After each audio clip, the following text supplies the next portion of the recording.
Ok, ahora sí. Muy bien, iniciamos entonces la grabación de este espacio. Son las 12:10. Espero que se encuentren muy bien. El día de hoy con un capítulo que se llama Lo que el viento se llevó y el polvo que nos dejó.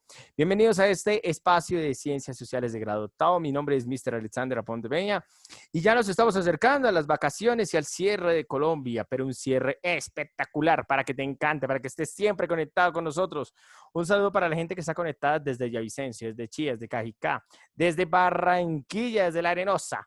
Personas que están con nosotros desde la capital musical de Colombia, desde Ibagué. Un saludo para todos aquellos que están desde la capital lechera de Colombia, desde Ubaté, desde Tocancipá. Un saludo entonces para todos. No siendo más, vamos a ir iniciando. Dicen que acá el título de la sesión del día de hoy suena un poema, Lo que el viento se llevó y el polvo que nos dejó. Muy bien, prepárate porque vamos a hacer una pequeña introducción a grado décimo. Huele a noveno, muy cerca, entonces vamos a estar a décimo. Ok, vamos iniciando entonces este espacio con el objetivo del día de hoy, que es comprender la interpretación de la implementación del Estado de Derecho en Colombia durante 1855 a 1863. Y aquí viene una pregunta bastante fuerte. Arranquemos siendo polémicos, puntos de participación a esta hora. Vamos a ver, aquí ya tenemos entonces este espacio para tomar nota y para estar pendientes entonces de lo que nos van a decir.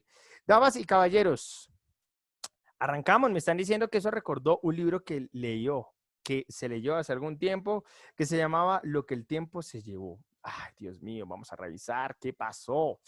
Muy bien, entonces arranquemos. Dios mío, arranquemos este espacio. Lo que el viento se llevó y el polvo que nos dejó. Mucha gente cree que en este país el viento no nos ha dejado cosas. Pero ¿de dónde vienen los vientos y de qué están cargados los vientos? Lo veremos aquí, en este espacio. El día de hoy vamos a comprender la implementación, damas y caballeros. Vamos a revisar directamente la interpretación de la implementación del Estado de Derecho en Colombia durante 1855 a 1863. Quiero ser claro que con este episodio, hasta 1886, cerramos Historia de Colombia para comprender cómo Colombia es una nación a pesar de sí misma, utilizando la expresión de nada más ni nada menos que David Bussard, que es un norteamericano que trabaja historia de nuestro país. El día de hoy arrancamos con un comentario bastante polémico y es un país que hemos visto que salió de su independencia gracias a un ciudadano venezolano como lo es Simón Bolívar, que luego se ¿Usted cayó. puede ver el chat, por favor? Vamos a revisarlo directamente. Dicen acá en el chat, las palabras son de aire y van al aire. ¿Será que sí es cierto? No, mentiras. Era lo que el viento se llevó. Dice por acá Juan David Rincón. Diego Silva no recuerda, las palabras son de aire y van al aire. ¿Será que sí? Pero recordemos directamente que cuando el viento llega, también trae el polvo y trae unos residuos. ¿Qué nos traerá el viento el día de hoy? Sin embargo, hemos visto hasta el momento una Colombia que sale de la independencia, que tiene entonces a un Simón Bolívar que muere, que se funda nada más ni nada menos que la República de la Nueva Granada, que entra en crisis porque en los pueblos los que entran a mandar son las familias. Y poco a poco se va a ir proclamando la Confederación Neogranadina. Tenemos un país en donde manda más los dueños de la tierra que directamente un régimen político centralista. Iremos camino al federalismo y si es así, ¿qué lo hizo fracasar y por qué hoy tenemos el centralismo? Pero la pregunta de fondo, y aquí vienen sus puntos de participación, cuéntemelo todo, siendo las 12, vamos a revisar 12:13. Pregunta. Damas y caballeros, ¿usted cree que la Colombia que tenemos en este espacio era una Colombia educada? ¿Usted cree que teníamos bajos niveles de analfabetismo? Y si usted cree que era así, mi pregunta es, ¿usted qué cree que a la gente le gustaría? ¿Seguir siempre todo igual para no esforzarse a hacer algo nuevo? ¿O una persona en analfabetismo estaría patrocinando realmente el cambio? ¿El cambio o que todo siga igual? ¿Cuál sería la posición de una persona analfabeta? Arrancamos entonces aquí en este espacio. Y recuerde, 1850. Arrancamos aquí con puntos de participación. Tenemos entonces 2 personas hasta el momento que nos están levantando la mano. Y vamos a revisar entonces en este espacio. Arrancamos entonces. ¡Ay, Dios mío! Señorita Ana María Maya, desde Ibagué. La escuchamos, querida, en conexión con Bogotá. Pues, mister, yo creo que siempre vamos a encontrar que falta algo para ser mejores. Entonces, así mismo como ahora también se lucha por una mejor Colombia, ya que estamos hablando de Colombia, antes también se haría eso. Entonces, por ejemplo, una persona analfabeta y todo eso quería un cambio porque sabía que al recibir, por ejemplo, bueno, o sea, tal vez estudios o cosas así y recibir mejores beneficios, mejor dicho, podría mejorar el país, que era como, bueno, normalmente es como lo que quiere la mayoría de las personas. Entonces, así mismo, o sea, siempre durante toda la historia se ha buscado lo mismo, que es mejorar donde uno está, pues según yo. Perfecto, le agradecemos. Aquí tenemos opiniones también en el chat.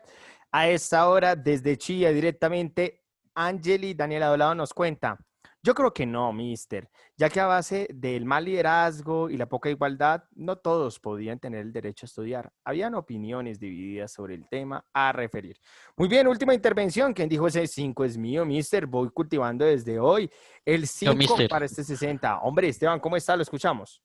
pues bien, mister, yo creo que sí había distintas opiniones, pero pues analfabeta no todo, pero supongo que hubo gente que no quería el cambio, porque el cambio muchas veces es difícil o incómodo, ¿sí?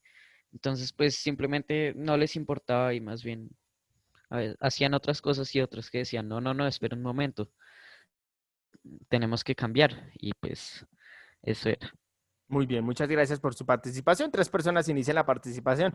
Ahí, granito a granito, Dios mío, vamos llegando al 5 para este 60%. Muy bien, entonces con las hojas al suelo, que es lo que está arrastrando el viento, vamos a ir iniciando entonces en este espacio. Tema de décimo, lo vamos a ver en octavo rápidamente, esto que se llama el Estado de Derecho en Colombia, vientos de progreso.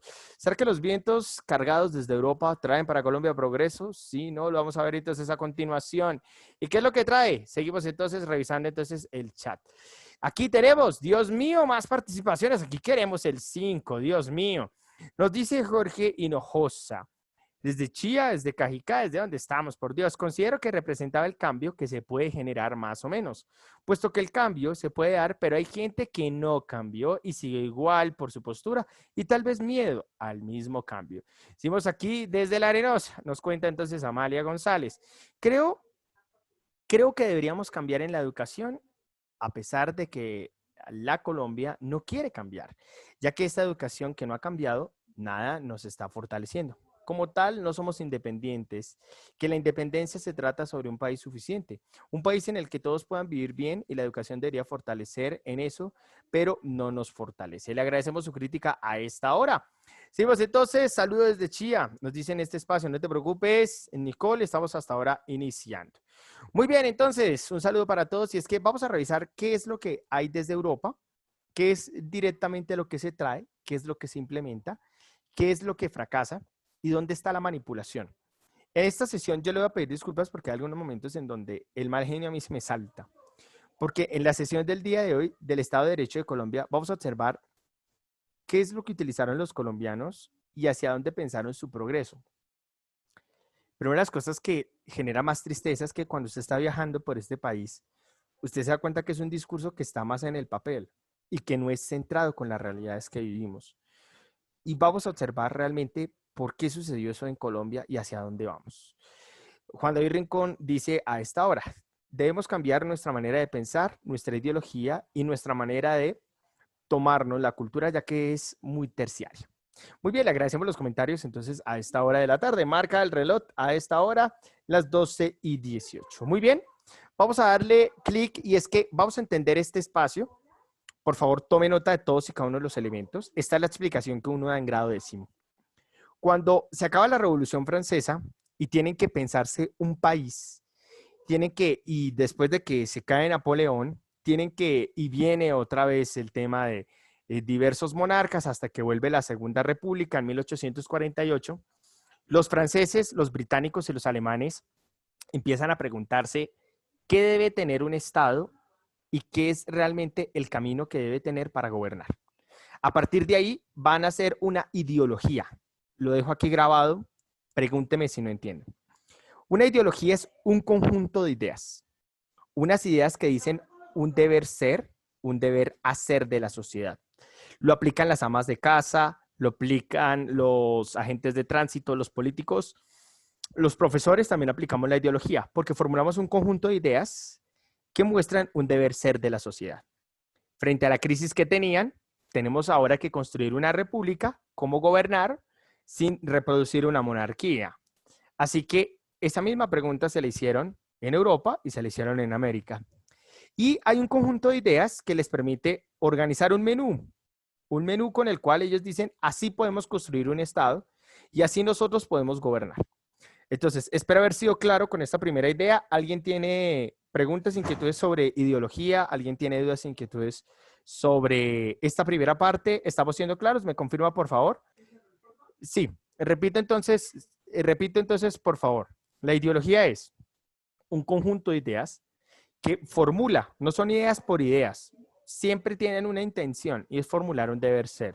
Si te comes la sopa, vas a crecer fuerte y grande. Entonces, ¿cuál es el conjunto de ideas? La alimentación permite una mejor composición del cuerpo y así va a tener un progreso tanto en el crecimiento como en su salud. Eso es un concepto de ideología que se llama directamente discurso, que eso lo van a entender en grado 10º. Pero en este espacio la ideología, repito, la ideología es un conjunto de ideas que formulan un deber ser de la sociedad y van a encontrar directamente en el liberalismo una ideología para atraerla a Colombia y se va a llamar el liberalismo clásico. Pero ¿en qué consiste el liberalismo clásico? Ya habíamos visto algunos elementos hace par de meses atrás, precisamente pues en buena hora la realizamos virtualmente. Observamos las ramas del poder que postuló en 1764 Montesquieu. Entonces, para que el liberalismo funcione, lo primero que debemos hacer es crear la rama ejecutiva, que es quien gobierna, la rama legislativa, que es quien crea la ley, y la rama judicial, que es quien persigue y castiga a quien incumpla la ley. Entonces, las ramas de poder es el primer elemento que van a tener en la cabeza el liberalismo clásico para construir una república. Entonces, tanto como en Francia, como en Alemania, en Italia y por supuesto en América, lo primero que hicieron es construir las ramas del poder. Ya lo voy a leer en este espacio, Jorge. ¿Listo? ¿Y eso nos sirvió de algo? Sí. Tenemos hoy la independencia de las ramas del poder. O sea que sí sirvió. Quiero ser claro que somos una herencia de este pensamiento y es algo que la generación en la que estamos creciendo, la del COVID y post-COVID, tenemos que transformarlo. Sin embargo, existen otros elementos antes de leer a Jorge Hinojosa. Dice en este espacio Rousseau, Jean-Jacques Rousseau, dice en 1778 que para gobernar no podemos seguir gobernando de palabra, porque como lo decía Diego Silva, el viento se va a llevar las palabras. ¿Qué tenemos que hacer para que el viento no se lleve nuestras palabras? Tenemos que construir la ley para que todos la conozcan y todos sepan. Entonces, el que quiera gobernar tiene que construir una ley de la mano del poder legislativo y tiene que esa ley ser vigilada y castigada en su incumplimiento por la rama ejecutiva. Entonces ya tenemos dos aportes del liberalismo, desde Montesquieu, desde Rousseau, que directamente dicen hacia dónde debemos construir un Estado. Pero va a aparecer en 1680 John Locke, quien nos va a presentar nosotros que de qué sirve tener, regálame un segundito, ya voy para el chat, de qué sirve tener las ramas del poder, de qué sirve tener la ley si no se respeta a los ciudadanos. Y para respetar a los ciudadanos, debemos respetar la propiedad privada. Entonces, el derecho, aquí empiezo a colocar un poco de alcohol en la herida, y es que el derecho no nace pensando en el bien común, sino en el bien particular. Y eso Roma lo tiene claro, y se llama derecho romano, y es derecho civil. En el caso del liberalismo, los derechos van a nacer desde una idea, y es proteger la propiedad privada. Yo tengo derecho a proteger lo que es fruto de mi sudor. O sea que si el Estado dice que el suelo es propiedad de un territorio, ya los voy a leer, regálenme un segundito. Este territorio es propiedad de un territorio, lo que yo construya sobre ese territorio es propiedad mía. Así que si de vosotros sois el territorio, lo que se construya encima de él es mío y debe ser respetado y las decisiones que usted tome no afectan mi territorio, mi normatividad, porque yo decido cómo coloco mi sala, qué es lo que quiero comprar y qué no. Entonces, John Locke va a defender la propiedad privada. Y aquí viene la manipulación, y es que tenemos un cóctel ya en este espacio del liberalismo clásico. Los colombianos de la Confederación dicen, deben existir las tres ramas del poder, debe existir la ley, se debe proteger la propiedad privada y en buena hora le cae esto como anillo al dedo a las familias ricas de las regiones, porque las familias ricas de las regiones dicen, un aplauso para John Luke. Me encanta lo que dice John Luke. ¿Y sabe por qué? Porque yo puedo defender mi territorio y el Estado no puede tomar decisiones sobre mi territorio.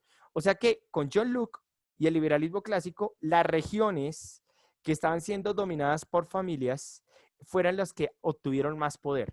Y la última, que es un ejercicio de manipulación, si no se interpreta bien. Jeremy Bentham es un filósofo de 1740 a 1780. Y Jeremy Bentham le dice al mundo que gobernar debe tener un lema.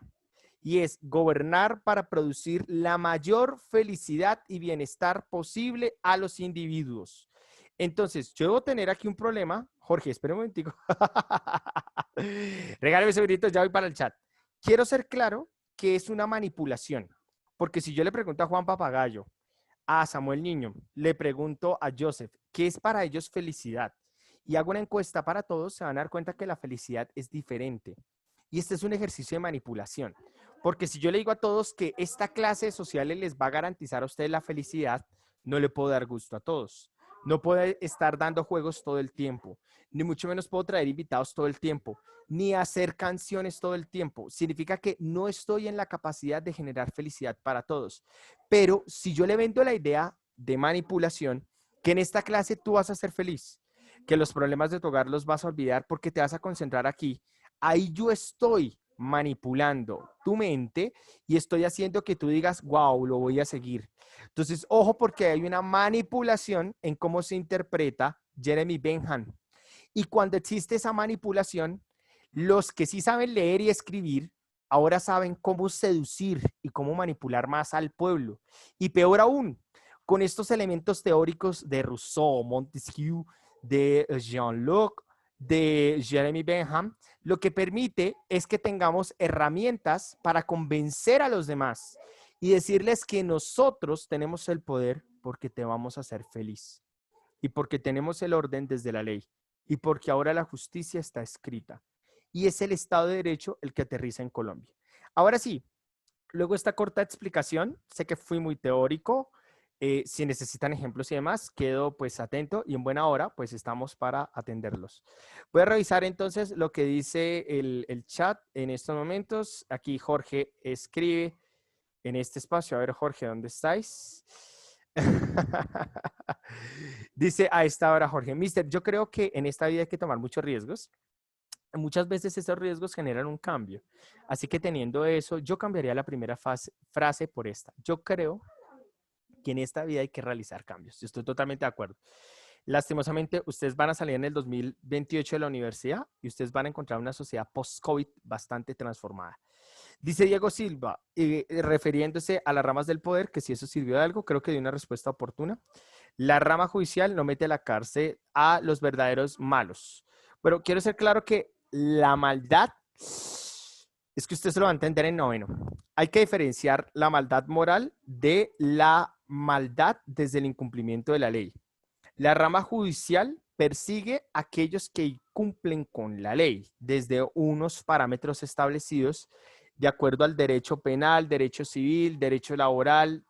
Hay que revisar entonces el caso y qué normatividad incumplió para tomar una decisión frente al tema. Si pensamos el mundo de buenos o malos, voy a caer en un problema que en grado décimo le echamos mucho vinagre con sal. Y es el perspectivismo. Lo que para una persona es bueno, para otra persona es malo. Entonces yo le invito a revisar que desde el marco legal jurídico sí existe un cumplimiento de la ley, solamente que falta mejorar la ley y en buena hora mejorar entonces cómo se hace una persecución a quien incumpla la ley.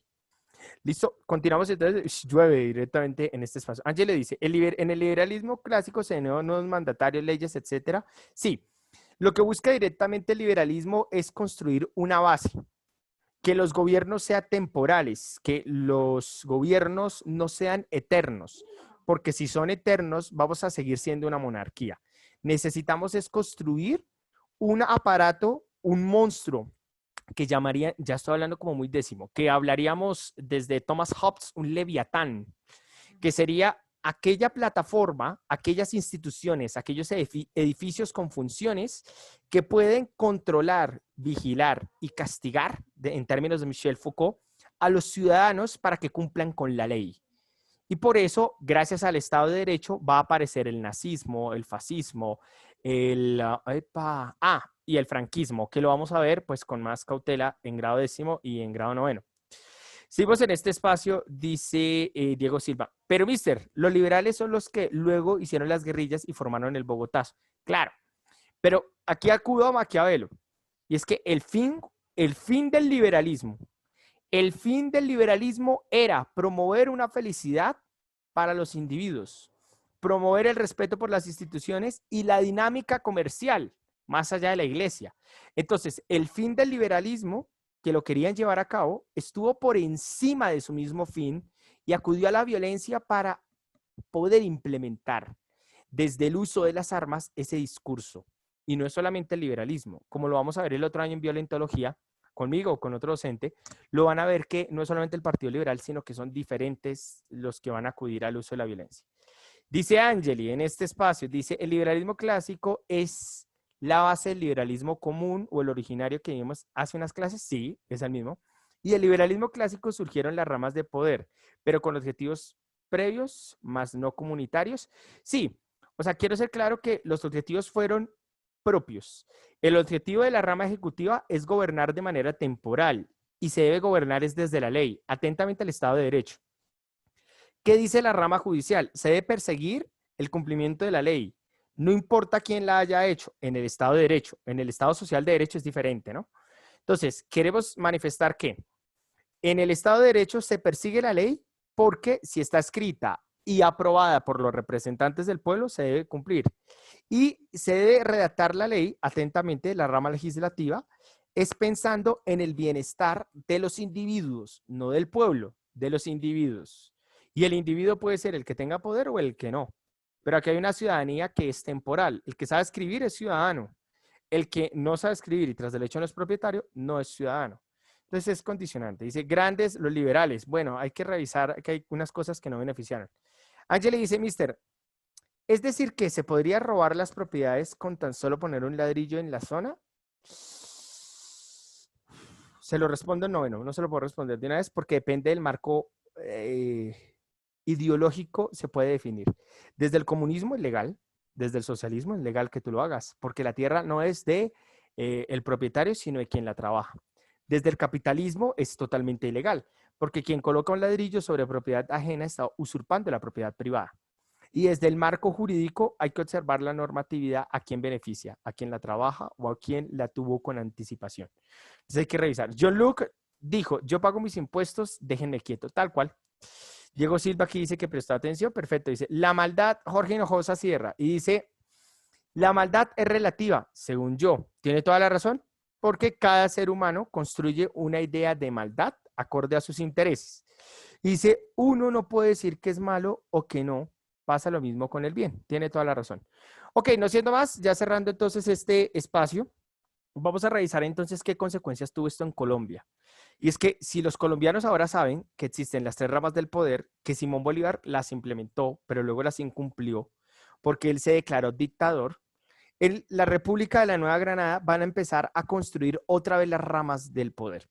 Y es que en la República de la Nueva Granada se empiezan a construir los edificios, se empiezan a construir las funciones, se empiezan a construir las leyes, se empieza a pensar en qué propiedad privada se defiende y cuál no. Y por eso las grandes familias de poder en Colombia aman el liberalismo, porque creen que en el liberalismo se les va a proteger el fruto de su trabajo. Y todos creen que sí los protegen para ser felices. ¿Qué consecuencia va a tener eso en Colombia? Ya para ir cerrando. Es que los colombianos empiezan a pensarse cómo deberíamos alcanzar el progreso. Si tenemos las 3 ramas del poder, si tenemos la ley, si respetamos la propiedad privada y buscamos la felicidad de los individuos, ¿qué deberíamos hacer a la hora de gobernar? Repito, ¿qué deberíamos hacer a la hora de gobernar para que en buena hora podamos cumplirle a la ciudadanía y ser una nación fuerte? Y a partir de ahí nacen los partidos políticos, el Partido Conservador y el Partido Liberal. ¿En qué consistían? Porque en el paso del tiempo han cambiado sus ideas. Las primeras ideas que las saco del texto Historia Mínima de Colombia del historiador Jorge Orlando Melo, de Diana Torres Lacum, de... se me está olvidando la otra autora. Catherine Legrand. Nos van a decir específicamente que estos partidos tenían estas ideas para gobernar. Primera idea, el Partido Conservador cree que el progreso de Colombia se va a llevar a cabo en 1848, sí y solo sí. Se prepara la ciudadanía desde la moral y la religión para subir el progreso en nombre de los principios. Tradúzcame eso, mister. Si tengo a un ciudadano que conoce toda la palabra de Dios, que la recita y la aplica, va a ser un buen ciudadano.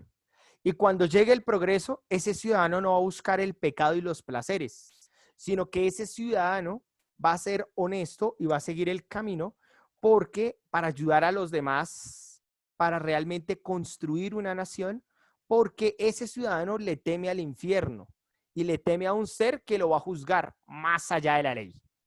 Hasta ahí. ¿Dudas, preguntas, inquietudes sobre el Partido Conservador? Vuelvo a repetir. ¿Queda claro? Entonces, ¿cómo gobernar? Ya tengo el Estado, ya tengo las ramas del poder, ya sé que tengo que gobernar desde la ley, sé que debo respetar la propiedad privada y garantizar la felicidad de los individuos. Pero, ¿cómo hago para gobernar? Ahí aparecen los partidos políticos. El Partido Conservador nos propone preparar a la ciudadanía desde la moral y la religión para que el progreso se dé en nombre de los principios, para que llegue la riqueza, para que llegue el empresario y no el dinero nos corrompa y caigamos en el pecado, sino que realmente seamos ciudadanos ejemplares porque sabemos que no nos juzgan solamente las leyes, sino un Dios que lo ve todo y está en los cielos. Dudas, inquietudes. Esa es la postura del Partido Conservador. Entonces, si las iglesias forman buenos ciudadanos, las iglesias van a ser las formadoras del progreso. Quiero ser claro. Claro en la posición del Partido Conservador. Angeli pregunta, si esa persona religiosa llega a corromperse, abro comillas y las cierro, de estos objetivos llega a ser castigado, ¿se le clasifica como pecador y o mala persona? ¿Eso tenía alguna consecuencia a nivel social? ¿Se le excluía acaso? No, Angeli. Si el cura tenía hijos, se le respetaban y antes los hijos eran bastardos, o sea, personas fuera de un matrimonio no reconocidas, pero que eran legítimos y eran bendecidos. Entonces hay que tener en cuenta que en el caso colombiano los sacerdotes que tenían hijos, que tenían entonces elementos de corrupción, no eran castigados, eran justificados como aquel pequeño tropiezo que sostiene cualquier ser humano en la búsqueda de la iluminación. Entonces es una falacia argumentativa porque en el siglo XIX a la Iglesia Católica se le justificaba, no se le acusaba y se le justificaba porque ellos eran los únicos que tenían el saber frente al camino de la humanidad. Y por eso si tenían un traspié es porque es difícil realmente cumplir todos los mandamientos. En el caso colombiano usted no va a encontrar que existe una penalización por acoso, por abuso sexual, por abuso de poder en el siglo XIX. Lo que sí va a encontrar es la expulsión de la Iglesia Católica del poder que tenía. Eso sí lo va a encontrar. Daniel Astaiza dice, pero si la Iglesia es corrupta, que busca el dinero y no da la enseñanza al pueblo, ¿ahí qué? Quiero ser claro que la Iglesia aquí cumplía con una labor y era presentarle que pese a las condiciones de sufrimiento que teníamos, pese al analfabetismo, la Iglesia traía en latín, traía la palabra de Dios. Y ojo porque es una manipulación también al pueblo, porque si ellos traen un discurso de salvación, tenían una legitimación. Dice, vamos a escuchar a Ana Maya y luego vamos aquí con el comentario de Sara, muy polémico a este espacio. La escuchamos. Entonces, o sea, si aparte de tener hijos fuera del matrimonio, o sea, si cometían otro pecado, sí, me imagino, bueno, en fin, como matar o algo así, también eran, o sea, lo respaldaban diciendo que era como un tropiezo de la persona. Sí, claro, porque es que la figura de poder, ¿quién era? La figura de poder era el sacerdote. Tomás, lo escuchamos. Mister, los hijos fuera del matrimonio se llaman bastardos, ¿no? Sí, señor. Ah, ok, Pero si gracias. era un cura, era un bastardo iluminado. Quiero ser claro en ese espacio. Porque tenía directamente la sangre de aquel siervo del Señor. Observe cómo también la ignorancia del analfabetismo del siglo XIX justificaban estos improperios. Quiero ser claro en eso. ¿Listo? Sarita dice, mister, entonces el Partido Conservador se inclinaba por la moral y el liberal por el progreso económico. Exacto, eso es correcto. Muy bien, Sarita, en este espacio. Muy bien, para ir cerrando entonces, siendo las 12:39, ¿qué es lo que dice y propone el Partido Liberal? El Partido Liberal dice, lo felicitamos. Muy bien, piense y crea en lo que usted quiera. Usted tiene como ciudadano la libertad de creer en lo que usted desee, pero lo que importa es que usted tenga progreso económico. Con el progreso económico, realmente todos van a llegar a la felicidad, sin importar sus creencias. Pero le vamos a pedir un favor a la iglesia. La iglesia católica del siglo XIX no debe participar en política, porque una cosa es la religión y otra cosa es la política y el poder. Una cosa es realmente pensarnos como nación y otra cosa es los representantes del Vaticano en Colombia. Esa es la posición del Partido Liberal. ¿Por qué el cura tiene más poder que el alcalde? ¿Por qué el pueblo es manipulado por la iglesia? Lo que dicen es del siglo XIX, hoy ha cambiado muchísimo y más desde el concilio de 1968. Pero quiero ser claro en esto, mire, el Partido Liberal creía en el progreso, en el cumplimiento de la ley, no en el cumplimiento de la palabra que diga un representante de Dios en la tierra.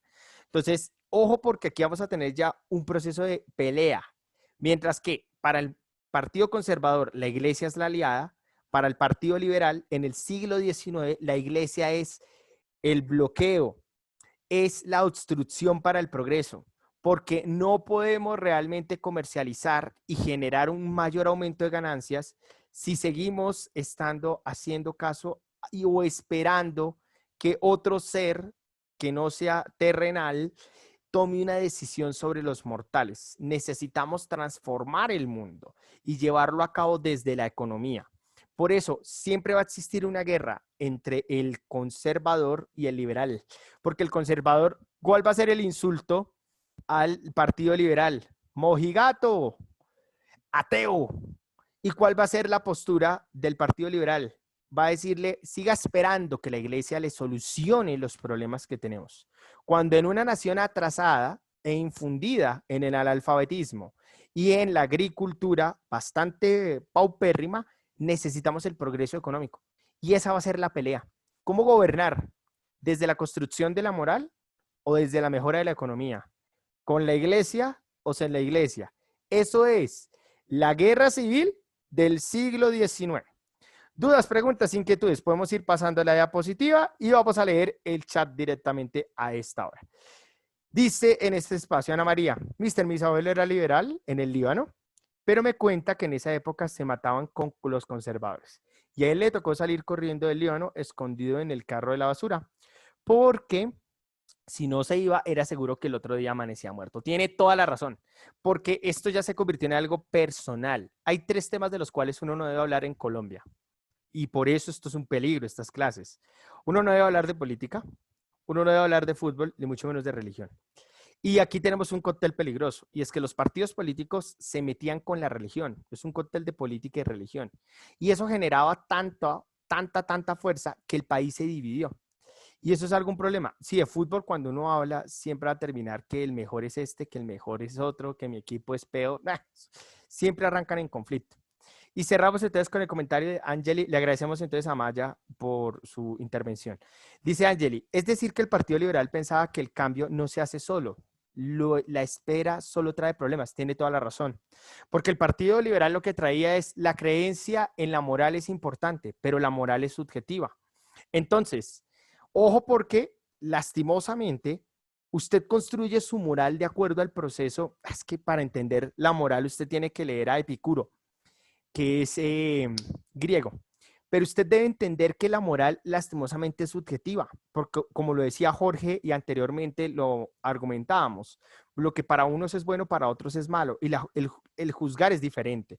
Y lo vemos en las mesas de las casas. Para algunos es comer con cuchara bien, para otros es denigrante. Para otros debe existir entonces un cubierto para cada cosa.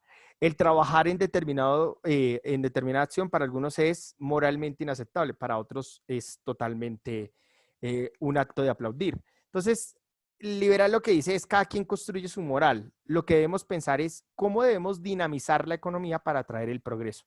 Y por eso el liberal va a decir, yo creo que el camino es el federalismo. Mientras que el conservador dice, no, debe ser el centralismo. Porque si es del centralismo, desde la capital, se dice que todas las iglesias van a poder educar en la palabra y vamos a poder moralizar a los ciudadanos, vamos a alcanzar un progreso donde se cumpla con los principios. Mientras que el liberal dice, lo que nos importa es que las regiones empiecen a producir, más allá de lo que crean. Entonces empiezan los insultos de cada lado. Para yo ir cerrando en este espacio, para ir cerrando entonces en este espacio, viene la Constitución de 1855, que se llama la Confederación de la Nueva Granada. ¿Y quién va a ganar este primer round? Este primer round lo va a ganar el Partido Liberal, porque lo que dice la gente es, bueno, pues yo creo en lo que dice la Iglesia Católica y lo decía tras del hecho en latín, ni siquiera en español, y eso me va a llevar a que yo le crea a la Iglesia, pero aquí necesitamos cambios económicos. Entonces, el federalismo es el que empieza a sonar en los colombianos. Y las familias de poder van a decir, si yo soy dueño de la tierra, el cura me está ayudando en el comercio, ¿sí? Si yo estoy observando que la iglesia es una aliada mía, yo voy a ser conservador, porque yo veo que la iglesia me está ayudando a mi progreso y yo creo que la moral sí lleva a que mis trabajadores siempre sean honrados y honestos. Mientras que el liberalismo dice, entendemos que el cura cumple con su función de mostrarnos el camino del ser humano, pero yo creo que deberíamos mejorar la economía. Y eso va a llevar a que el federalismo gane con el Partido Liberal y eso lleva directamente a que el país se empiece a convertir al liberalismo y lo va haciendo de una manera brusca, pero a la vez pausada.